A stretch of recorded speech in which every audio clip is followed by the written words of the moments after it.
Hey guys, welcome back to my channel. Let's get crafted with Supreet Kaur. And today we are going to make this beautiful lighting jar. You guys can give this to your friends, to your parents, to your family members, and even make one for yourself. As you guys can see it, this works as a beautiful room decor. And it can be made with things which are easily available. So, what are we waiting for? Let's get started.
Two hours later.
So guys, this is the end result. You can paste small pictures on the black squares, and if you don't have pictures, no worries. You can write quotes or things that you like about the person you are gifting this to.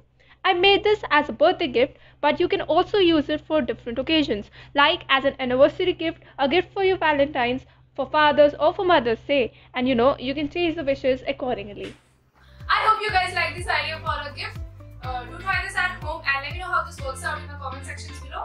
Also, subscribe to my channel if you haven't already and don't forget to hit the bell icon. So thanks for watching guys. See you next time.